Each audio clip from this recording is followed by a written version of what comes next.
When we think about the Christmas story, there are these huge, bright figures that grab our attention. But sometimes the most profound stories are the quietest ones. And today, we're going to pull one of those into the light, the story of Elizabeth. Honestly, she is so much more than just a background character. Her journey of faithful waiting is a powerful lesson all on its own. So here's how we're going to walk through her incredible story. We'll look at 5 key moments that take her from a lifetime of private pain all the way to a moment of joy that literally changed the world. All right, first things first. Before we can even begin to understand the miracle, we really have to sit with the decades of quiet pain that defined Elizabeth's life. This wasn't just a small problem. For her, it was the central, defining sorrow she woke up with every single day. And this slide just lays out this incredible, painful contradiction. I mean, look at this. In God's eyes, Elizabeth was as righteous as they come. She was from the priestly line of Aaron, married to a priest, and the Bible literally calls them blameless. But in the eyes of her community, she carried this heavy, public shame of being barren. In that culture, that was a huge deal, often seen as a curse. And as she got older, any human hope just faded away, leaving her home silent. So after this lifetime of carrying this public shame, you'd think the miracle would be a huge public event, right? Well, that's not what happened. The turning point didn't start with a big announcement. It actually began in quiet, deliberate seclusion. Can you imagine?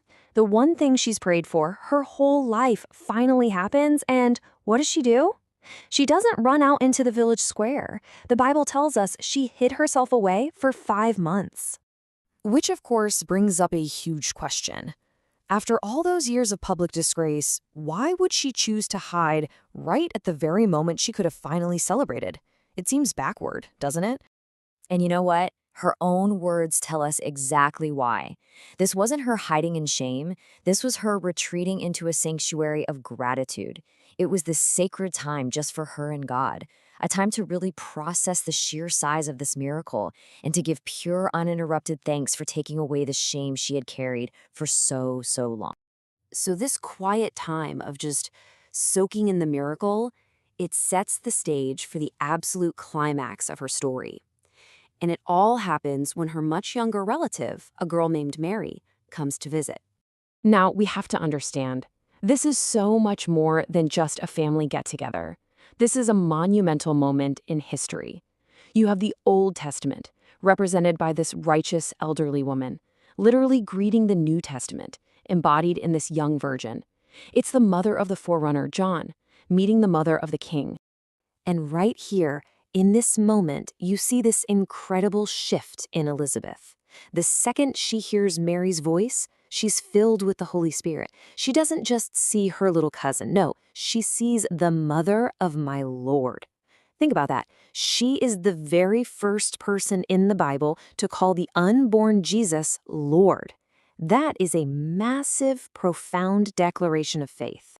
And what's so amazing is when you put her reactions side by side with her husband's. Remember Zechariah?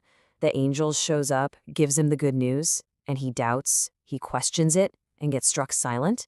But Elizabeth, all she hears is a simple hello from Mary, and she instantly believes the impossible and just erupts with this prophecy of pure joy. It's just a stunning contrast, really. Okay, so you'd think that's the peak, right? This incredible prophetic moment. But her journey of faith had one more huge test to go. This one would require her to make a bold, public stand against her entire community. So, picture this. The whole family, all the neighbors are there for the naming ceremony, and everyone just assumes, of course the boy will be named Zachariah after his dad. It's tradition. But Elizabeth stops the whole ceremony. She interrupts and says firmly, "No, he shall be called John." She showed so much courage in that moment, choosing God's specific instruction over the immense pressure of family and tradition. You know, when you really step back and look at the whole picture, you realize something beautiful. Her entire life, it was like a prayer, a long, patient prayer of waiting, of faith, and then finally, of fulfillment. And it holds these deep, timeless lessons for every single one of us. So what can we take away from her incredible life of faith? Well, I think it boils down to three powerful lessons. First, that God remembers our so-called lost time. Her story screams that it is never, ever too late for a miracle. Second, that a deep, pure faith gives you a kind of spiritual vision. Her heart was so in tune that she could see divinity where everyone else just saw a pregnancy. And third, that sometimes our greatest purpose is to prepare the way for someone else, just like she created a safe space for Mary, becoming her first believer and supporter.